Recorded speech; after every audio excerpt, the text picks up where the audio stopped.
How's everybody doing today? This is L.A.Kendrick with another tale from the vault of Would You Dare. Now, didn't I tell you guys I had a treat for you? Well, I actually have a treat for you.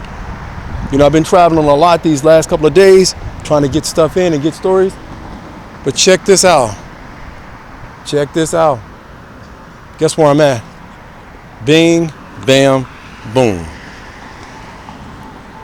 Don't just talk about it, I'll be about it. I'm right here. And I'm going to add this story to the vault.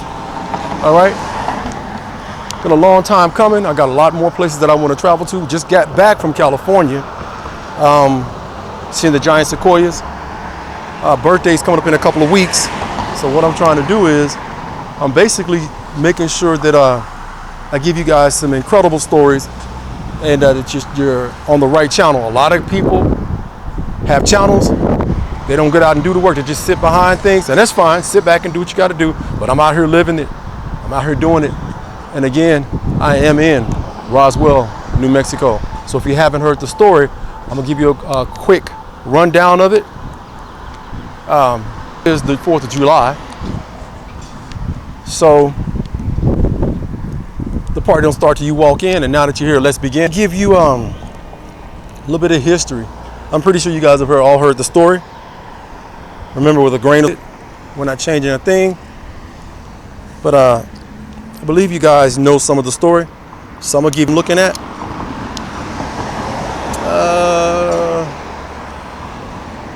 Let me see. The Roswell incident begins on June 24th, 1947, when pilot Keith Arnold was flying over the Cascade Mountains of Washington State in the U.S. helping research for a crashed military aircraft. When he saw 9 crashing objects flying in a formation at a height of around 3 kilometers, an estimated speed of approximately 1,900 kilometers per hour, seemed impossible at the time. But what I want to do is I want to skip off and I want to go straight to the reason that I'm here. On July the 7th, local rancher named Mac Brazel contacted the sheriff in Roswell to say he debris spread over his ranch. But hadn't thought much of it until the stories about flying saucers emerged, thinking that there might be a connection and getting a recent thunderstorm. So a storm happened and it hit the UFO. He brought some samples of the debris and went to a nearby army base. Intelligence officer Jesse Marcel went to the crash with Brazel and recovered the military base's public information officer Walter Hart worked with a local journalist. A news wire reported about the event. The many rumors were let me see. I lost where it's at. Became reality yesterday when the intelligence officer of the 509th 8th Air Force Roswell Army Airfield was fortunate enough to gain possession of a disc through the one of the local ranchers and the sheriff's office of Chaves County. The flying object landed on time last week. Not having phone facilities, the rancher stored the disc until such time as he was able to contact the sheriff's office, who in turn, Major Jesse Marcel of the 509th Bomb Group Intelligence Office. Taken, and the disc was picked up at the rancher's home. It was inspected at Roswell Airfield and subsequently loaned by Major Marcel to higher headquarters. Definitely trying to get this thing out of the screen and keep saying visit. Okay, so this is one of the articles I gave you hundreds of times. Within 24 hours, there was a stunning development.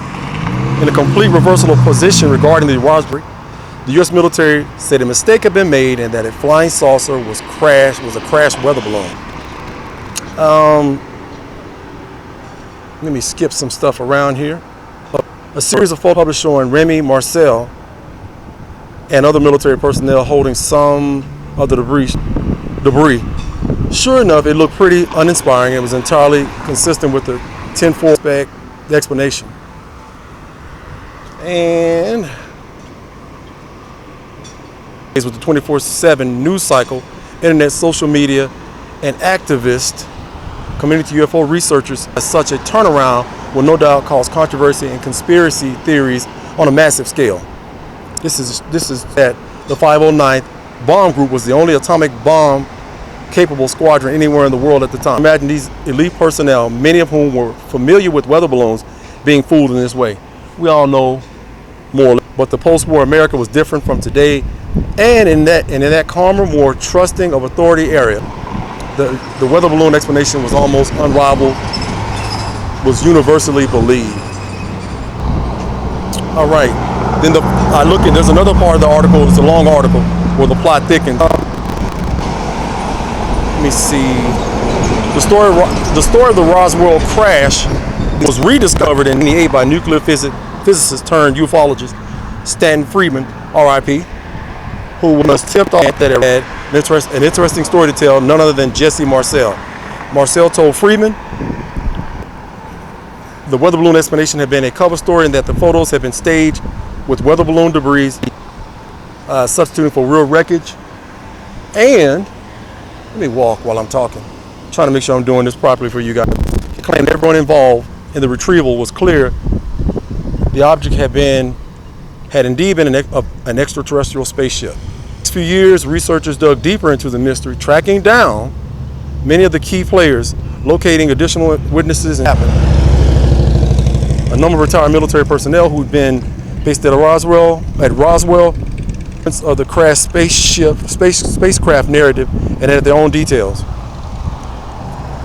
Skeptics researched what they wanted to hear, writing themselves into the story.